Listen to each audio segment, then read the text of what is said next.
शाम के 5:30 बज चुके हैं। वक्त है हमारे दूसरे मुद्दे का। अलीगढ़ मुस्लिम यूनिवर्सिटी को क्यों चाहिए अल्पसंख्यक दर्जा? अलीगढ़ मुस्लिम यूनिवर्सिटी का अल्पसंख्यक दर्जा चुन सकता है। केंद्र सरकार ने सुप्रीम कोर्ट में कहा है कि वो एएमयू को अल्पसंख्यक संस्थान नहीं मानती है और इस सिलसिले में वो पिछली सरकार की तरफ से दायर अपील वापस लेने वाली है। आखिर क्या है ये पूरा मामला और किस तरह से इस पर सियासत हो रही है, इस पर करेंगे अगले आधे घंटे बहस। पहले रिपोर्ट देखिए।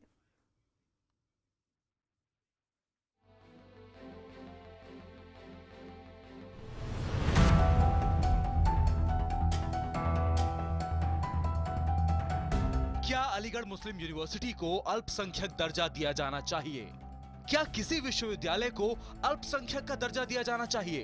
केंद्र सरकार ने सुप्रीम कोर्ट में एक बार फिर साफ किया है कि वो एएमयू को अल्पसंख्यक संस्थान नहीं मानती और सरकार सुप्रीम कोर्ट में पिछली यूपीए सरकार की तरफ से दाखिल अपील वापस लेने की तैयारी कर रही है। कोर्ट ने सरकार से एएमयू को लेकर नया शपथ पत्र दाखिल करने के लिए 6 हफ्ते का वक्त दिया है। केंद्र के इस फैसले से एएमयू के शिक्षक और छात्रों को झटका लगा है। उनकी सरकार से अपील है कि वो अपना फैसला बदलें। उम्मीद करते हैं सरकार से भी और कोर्ट से भी कि उसमें 8 हफ्ते बाद कोर्ट भी हमारे हक में फैसला देगी और सरकार भी अपने फैसले को बदलकर अलीगढ़ मुस्लिम यूनिवर्सिटी के माइनॉरिटी कैरेक्टर को रिस्टोर करेगी। ये कहती है कि सर सैयद अली रहमान ने और उनके लोगों ने, जो उनके दोस्त थे, उन्होंने जो है इसे इस्टेब्लिश करने के लिए जो है कोशिश की और उनका मकसद ये था कि मुस्लिम एजुकेशन को अपलिफ्ट किया जाए, तो गवर्नमेंट को जो है सच्चाई की बुनियाद पे एफिडेविट को जो है डालना चाहिए। गौरतलब है कि केंद्र सरकार की तरफ से सुप्रीम कोर्ट में पेश हुए अटॉर्नी जनरल मुकुल रोहतगी ने सुप्रीम कोर्ट को बताया कि सरकार एएमयू पर इलाहाबाद हाईकोर्ट के फैसले को चुनौती देने वाली यूपीए सरकार की याचिका वापस लेने का फैसला कर चुकी है। आपको बताते हैं कि आखिर ये पूरा विवाद है क्या। सुप्रीम कोर्ट की संविधान पीठ ने 1967 में अजीज पाशा मामले में फैसला देते हुए कहा था कि एएमयू अल्पसंख्यक संस्थान नहीं है, लेकिन 1981 में केंद्र सरकार ने कानून में जरूरी संशोधन कर इसका अल्पसंख्यक दर्जा बरकरार रखने की कोशिश की थी। इसके बाद एएमयू ने अल्पसंख्यकों के लिए दाखिले में 50% आरक्षण लागू कर दिया था। इस मामले को इलाहाबाद हाईकोर्ट में चुनौती दी गई। हाईकोर्ट ने 2006 में एएमयू को अल्पसंख्यक का दर्जा देने वाला कानून रद्द कर दिया और कहा कि अजीज पाशा मामले में सुप्रीम कोर्ट का फैसला सही है। अब केंद्र सरकार एक बार फिर एएमयू का अल्पसंख्यक दर्जा वापस लेने के लिए अदालत में है। उधर विपक्षी दलों को भी एएमयू के बहाने राजनीति का मुद्दा मिल गया है। विपक्ष के मुताबिक अगर एएमयू का अल्पसंख्यक दर्जा खत्म किया गया तो संसद नहीं चलने दी जाएगी।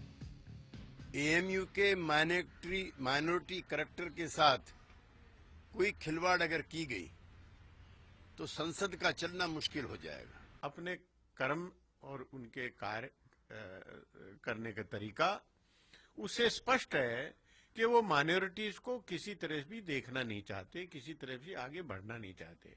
एएमयू का उदाहरण सामने है। मुस्लिम विद्वानों का कहना है कि सरकार को पिछड़ रहे मुस्लिम समुदाय के विकास के लिए सोचना चाहिए। ये भी मांग की जा रही है कि सरकार को खुद इस तरह अल्पसंख्यक संस्थान बनाने चाहिए और अगर सरकार एएमयू का अल्पसंख्यक दर्जा खत्म करती है तो ये नाइंसाफी होगी। Bureau report, IBN 7। और इसी मुद्दे पर चर्चा करने के लिए हमारे साथ जुड़ चुके हैं तमाम खास मेहमान। परिचय करा देती हूँ। हमारे साथ इस वक्त मौजूद हैं जफर इस्लाम साहब, बीजेपी के प्रवक्ता हैं। इरफान एस हबीब हमारे साथ हैं, प्रोफेसर हैं। और इसके अलावा बता दें आपको, कांग्रेस की तरफ से सुलेमान मोहम्मद खान हमारे साथ जुड़ेंगे, प्रवक्ता हैं कांग्रेस के, कुछ ही क्षणों में जुड़ेंगे। संगीत रागी जी हैं, RSS एक्सपर्ट। सबसे पहले मैं हबीब साहब आप ही से जानना चाहूंगी, ये बताएं क्या किसी भी शिक्षण संस्थान को अल्पसंख्यक का दर्जा दिया जाना सही है या नहीं? आप अपनी राय रखें। एक सेकुलर कंट्री में अक्सर कहा जाता है कि इस तरह का कोई संस्थान नहीं होना चाहिए, इस तरह की कोई प्रोविजन नहीं होना चाहिए। लेकिन सेकुलरिज्म की डेफिनेशन हमारे देश में यूरोप की डेफिनेशन से बिल्कुल अलग है। हमारा जो पूरा एक समाज का एक ढांचा है उसमें बहुत से ऐसे लोग हैं, वो सिर्फ माइनॉरिटीज नहीं है, उसमें बहुत सारे पिछड़े वर्ग हैं जिनको किसी किस्म की सपोर्ट की जरूरत है और हमको देनी चाहिए और हम देते भी हैं। तो इस तरह से उसमें अल्पसंख्यक कैटेगरी रखनी चाहिए या फिर हम उसको कैटेगराइज कर दें? देखिए, मैं इसलिए ये बात को उठा रहा हूँ क्योंकि अक्सर कहा जाता है और मैंने इस बार पर इस चीज पर बड़ा ओपनली पोजीशन लिया है कि मुसलमानों को रिजर्वेशन की डिमांड नहीं करनी चाहिए। डिमांड करना चाहिए कि उनकी शिक्षा का उत्थान हो, उनकी शिक्षा को बढ़ाने के लिए कोशिश की जाए। अब वो अल्पसंख्यक इंस्टीट्यूशंस हैं, अलीगढ़ एक ऐसा इंस्टीट्यूशन है जहां से बड़ी तादाद में मुसलमान लड़के लड़कियां पढ़ के आए हैं और उन्होंने नौकरियां इधर उधर करते रहे हैं, उनको मौका मिला है। बड़े पिछड़े वर्ग के लोग हैं, ज्यादातर बिहार से आते हैं, पूर्वी उत्तर प्रदेश से आते हैं, मैं वहाँ का डेमोग्राफी भी जानता हूँ किस तरह के लोग हैं, तो इसलिए उनको अक्सर मौका मेन स्ट्रीम यूनिवर्सिटीज में नहीं मिल पाता, क्योंकि इस तरह की बैकग्राउंड अपने जैसा माहौल घर का मिलता है, तो वहाँ वो थोड़ा सा पढ़ने में उनको आसानी होती है। और जो एक नहीं, लेकिन अगर वो वैसे भी एडमिशन चाहेंगे तो क्या उन्हें कोई मना कर देगा? जरूरी है कि वहाँ पर रिजर्वेशन हो सकता ना मिल पाए, हो सकता है, ये पॉसिबिलिटीज हैं। हमारे यहाँ बहुत सारे डिस्क्रिमिनेशन होते जफर हैं। इस्लाम साहब, आप अपनी दलील रखिए। यहाँ पर हबीब साहब ये कह रहे हैं कि ऐसा जरूरी है क्योंकि बहुत से ऐसे पिछड़े इलाके हैं, वहाँ के बच्चे वहाँ पढ़ना चाहते हैं और उन्हें आसानी से यहाँ एडमिशन मिल जाता है। क्या ऐसा भी है कि दूसरी यूनिवर्सिटीज में उनको सही से दाखिला नहीं मिल पाता और वो कंफर्टेबल फील नहीं करते? मैं तो उनसे इरफान हबीब साहब से ये पूछना चाहता हूँ कि पूरे भारतवर्ष में मुस्लिम की तादाद कितनी है और कितने स्टूडेंट्स हैं? क्या सारे अलीगढ़ मुस्लिम यूनिवर्सिटी में पढ़ते हैं? क्या सभी को एडमिशन अलीगढ़ मुस्लिम यूनिवर्सिटी में मिलता है? मैं अपनी एग्जांपल बताता हूँ, मैंने अलीगढ़ यूनिवर्सिटी में कदम नहीं रखा। नहीं, बिल्कुल ना मैं वहाँ पढ़ा हूँ, ना मैंने वहाँ पढ़ाया है। नहीं भाई, मैं कह रहा हूँ इरफान साहब, ये देखिए, ये नजरिया गलत है। ये पॉलिटिकल मूव है कि इसको मॉनेटरी इंस्टीट्यूशन बना दो और किसी तरह मुसलमानों को एक तन्हाई में छोड़ दो, जो कि कांग्रेस करती रही है। कांग्रेस ने एक्सप्लॉइट किया है मुस्लिम सेंटिमेंट को। आपका सियासी होगा, मेरा उससे कोई लेना देना नहीं। कांग्रेस ने, लेकिन मैं ये कहता हूँ, देखिए मैं इरफान साहब, मुझे कांग्रेस ने एक्सप्लॉइट किया मुसलमानों को। आपका स्टैंड क्या है? सुप्रीम कोर्ट में आप कहते हैं माइनॉरिटी इंस्टीट्यूशन नहीं है, सबका साथ और सबका विकास की बात करते हैं नरेंद्र मोदी, और एफिडेविट को आप यू टर्न लेते हैं। एफिडेविट पे भी प्रीवियस गवर्नमेंट का, कांग्रेस गवर्नमेंट का एफिडेविट था कि AMU is a minority institution. या तो आप बात सुन ले या फिर मैं भी आपको बात नहीं करने दूंगा। आपकी सरकार के नहीं, आप देंगे दोबारा से कि जब आपका टर्न आएगा नहीं है। और जो गवर्नमेंट ऑफ इंडिया की अपील थी, वो कल आप वाली बात करने देंगे। अगर आप इस तरह कॉन्टेस्ट करना चाहते हैं तो ये डिबेट का कोई मसला नहीं है। अगर आपसे मुझसे सवाल किया तो आप मुझे जवाब दीजिए, इस तरह से नहीं। कांग्रेस के प्रवक्ता इसको मिसलीड करना चाहेंगे तो मैं मिसलीड नहीं हूँ। नहीं, पहले आपने सवाल किया, आप इस तरह आप उनका ये आप उनका फीडर डाउन कीजिए। मैं बता रही हूँ, बाहर बैठे हैं, आवाज ठीक से शायद वहां तक नहीं पहुंच चुकी, उनको अपनी बात रखने दीजिए। जो स्टूडियो में होता है ना, वो ज्यादा कंफर्टेबल रहते हैं। जी जफर साहब, अपनी बात रखिए, फिर इधर से जवाब हम लेंगे। बिल्कुल। देखिए, मैं ये कहना चाहता हूं कि ये कहीं ना कहीं आप लीगली देखिए, कभी भी ये 1967 का आप देखिए, जो जिसके बेसिस पे जो 2005 और 6 में हाई कोर्ट ने, इलाहाबाद हाई कोर्ट ने डिसीजन जो दिया है वो 1967 से गाइडेड है, जो सुप्रीम कोर्ट ने उस वक्त डिसीजन लिया था। लेकिन सब बात यह है कि लीगली कभी भी ये सही नहीं था कि माइनॉरिटी इंस्टीट्यूशन होना चाहिए। सेंट्रल गवर्नमेंट यूनिवर्सिटी है। 1981 में इसको कर दिया गया, लेकिन जब भी चैलेंज हुआ तो उसको चैलेंज करने के बाद फौरन ही उसको रिवर्स किया गया।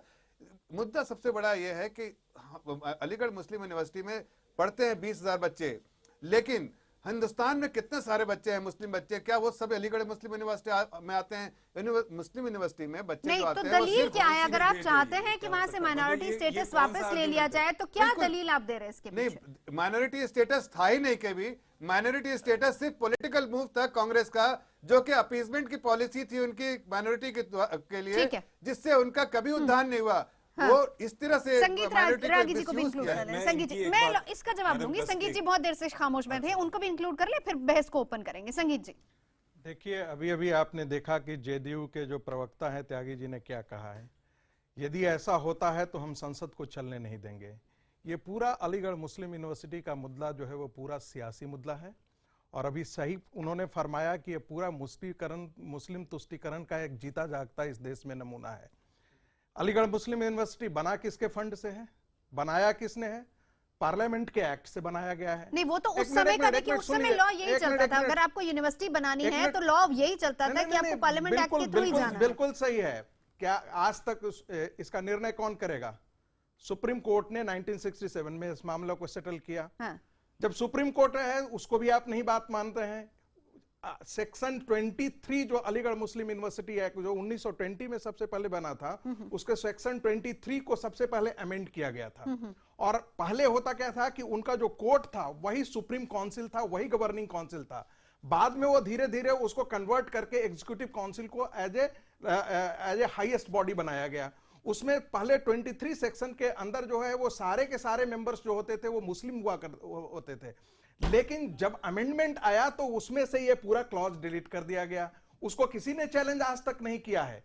ध्यान रखिएगा, वही वो ऐसी चीज थी जिसके अंदर वो सारे गवर्निंग का अधिकार जो था वो मुस्लिम लोगों की ही बॉडी के पास था, बट आज के दिन में वैसा नहीं रह गया है। ठीक है। इसके बहाने माइनॉरिटी इंस्टीट्यूशन तय कौन करेगा? यदि कंट्रोवर्सी होती है तो आज आप सुप्रीम कोर्ट की भी बात नहीं मानेंगे, हाई कोर्ट की भी बात नहीं मानेंगे, और ऊपर से आप सियासत करेंगे कि नहीं हम तो संसद नहीं चलने देंगे। ये गजब तमाशा है। मैं इसकी बात आऊंगी, पूरे देश में अराजकता लाना चाहते हैं। जफर इस्लाम साहब अभी बता रहे थे 67 की जजमेंट, आरएसएस के भी स्पोक्स पर्सन अभी तमाम बातें कह रहे हैं। 1875 में जब Mohammedan Anglo oriental college form हुआ और उसका फाउंडेशन स्टोन जो गवर्नर जनरल या वॉइस रॉय जिसे हम कहते थे ब्रिटिश गवर्नमेंट का, उसने रखा, और हर साल जब भी वो आते थे फाउंडेशन डे पे तो ये डिमांड होती थी मुसलमानों की तरफ से कि ये यूनिवर्सिटी के शेप में इसे लाना है। और फाउंडेशन स्टोन वाले दिन भी सर सैयद की प्रेजेंस, सर सैयद ने गवर्नर जनरल की प्रेजेंस में ये कहा कि हमारी नीयत यूनिवर्सिटी बनाने की है, और वो डिमांड हर बार मुसलमानों की रीइटरेट होती रही। और जब 1920 में उसे यूनिवर्सिटी बनाने के लिए बात चली, तब सरकार ने ये कहा, उस टाइम ब्रिटिश गवर्नमेंट होती थी तो जो लेजिस्लेटिव काउंसिल होती थी गवर्नर जनरल की, उससे एक्ट पास होता था, तो उन्होंने ये कहा कि 30 लाख रुपए आप जमा करके लाएं तब हम एक्ट लाएंगे पार्लियामेंट में जिससे यूनिवर्सिटी बनेगी। यूनिवर्सिटी सिर्फ एक्ट ऑफ पार्लियामेंट से ही बन सकती है।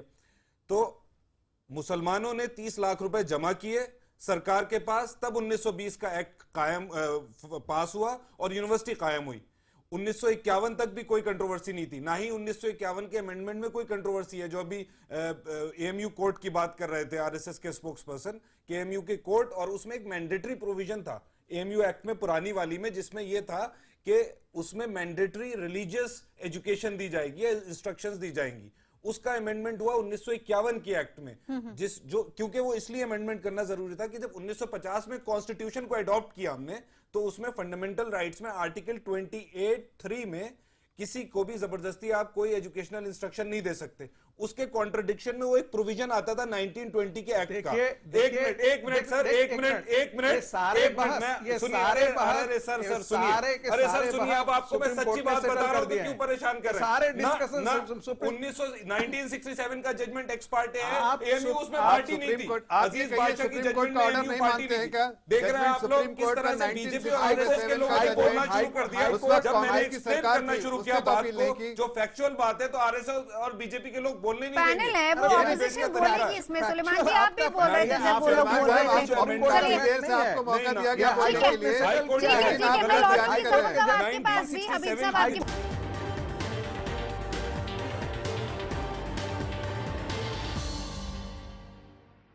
एएमयू को क्यों चाहिए अल्पसंख्यक का दर्जा, बहस इसी पर चल रही है। हबीब साहब आप बताएं कि वैसे तो रिजर्वेशन का विरोध होता है, लेकिन आपको लगता है कि शिक्षण संस्थान में अगर सरकार ये कह रही है कि नहीं इसको हम वापस ले लेते हैं, तो उसमें गलत क्या है, और आप क्यों इसकी फेवर में कि इसको मिलना चाहिए अल्पसंख्यक का दर्जा?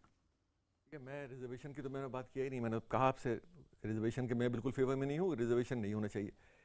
शिक्षा के जहाँ तक सवाल है, उसमें अगर एएमयू कुछ मुस्लिम समाज को सपोर्ट करता है, इस दर्जे से कुछ फायदा पहुंचता है, तो उसमें मुझे नहीं लगता कि कोई हर्ज है। दूसरी चीज ये है कि ये जो मुद्दे उठ रहे हैं पिछले कुछ समय से, वो ज्यादातर माइनॉरिटी रिलेटेड है। चाहे वो एएमयू का मुद्दा हो, चाहे उससे पहले एक उर्दू पर एक कुछ सवाल आ गया था, उससे पहले कुछ बीफ का चल रहा था, उससे पहले कुछ धर्म परिवर्तन का चल रहा था, घर वापसी। यानी आपको ये लग रहा है कि इसके पीछे कोई सियासत है? इससे लगता है, मैं नहीं कहता हूँ प्लान है, लेकिन ये कोई भी देखने वाला कहेगा कि भाई ये क्यों हो रहा है। देश में इतनी समस्याएं हैं, पूरी तरह से सियासत मोदी जी का एजेंडा बड़ा एजेंडा है देश के लिए। संगीत जी, आरोप आप ही पर लगते हैं हर बार कि आरएसएस ही इस तरह की प्रोपेगेंडा क्रिएट करती है। देखिए, आप सारे आरोप आप आरएसएस पे लगा दें, जो इस्लाम के नाम पर जो कत्ल बाहर हो रहे हैं, सीरिया में हो रहे हैं, जॉर्डन में, वहां पर तो आरएसएस नहीं है, कत्लेआम तो है।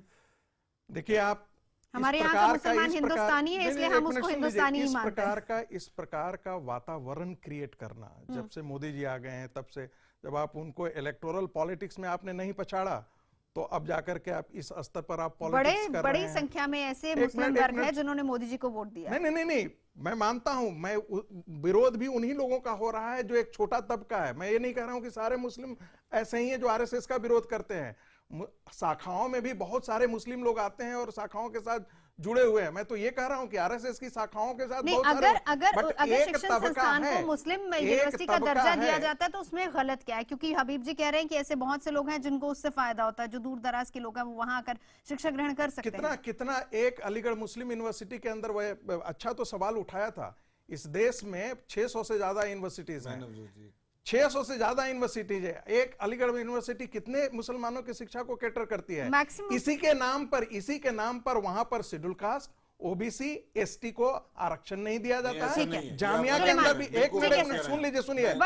जामिया और अलीगढ़ मुस्लिम रिजर्वेशन को डिनाई किया जाता है माइनॉरिटी कैरेक्टर का। अब जरा सुन ले हमें भी, माइनॉरिटी कैरेक्टर का जो हक है हमें संविधान देता है। आर्टिकल 30 ऑफ द कॉन्स्टिट्यूशन कहता है to establish administer educational institution of our own choice. जो अलीगढ़ मुस्लिम यूनिवर्सिटी ने उसी एस्टैब्लिश वर्ड को सुप्रीम कोर्ट ने वो हमें इसके ऊपर कोई एस्टैब्लिश वर्ड को एक बात ने रीइंटरप्रेट प्लीज उसके ऊपर कोई रेस्ट्रिक्शन नहीं है। हम एस्टैब्लिश एडमिनिस्टर कर सकते हैं एजुकेशनल प्राइवेट इंस्टीट्यूशन चॉइस और संविधान यूनिवर्सिटी बनती है सर। और दूसरी बात बीजेपी गवर्नमेंट और आप कह रहे हैं सुप्रीम कोर्ट का ऑर्डर को आप चैलेंज कर रहे हैं। अपील फाइल करी गई थी कल सुप्रीम कोर्ट में। मुकुल रोहतगी ने कहा कि हम वो अपील विड्रॉ कर लेंगे। जो इलाहाबाद हाई कोर्ट की जजमेंट को चैलेंज किया था यूनियन ऑफ इंडिया की कांग्रेस गवर्नमेंट ने, उसे विड्रॉ करेंगे और एफिडेविट भी उन्होंने बीजेपी की शक्ल साफ है कि वो इस तरह से। और ये बात मैं और कह दूं कि अलीगढ़ मुस्लिम यूनिवर्सिटी हिंदुस्तान के मुसलमानों ने कायम किया था और वो एक माइनॉरिटी इंस्टीट्यूशन है। तो आखिरी कमेंट जफर साहब, सुलेमान जी प्लीज एक आखिरी कमेंट उनका लेने दीजिए। जफर साहब ये धमकी की भाषा है। संगीत जी रुकिए। अगर मुसलमान नीचे रह जाएंगे, उनको तालीम नहीं मिलेगी तो मुल्क के लिए अच्छा नहीं होगा। Yes, this is the language. If the Muslims of the country. चलिए, बहुत शुक्रिया। वक्त की कमी है, माफी चाहूंगी। बहुत बहुत शुक्रिया तमाम खास मेहमानों को यहाँ जुड़ने के लिए।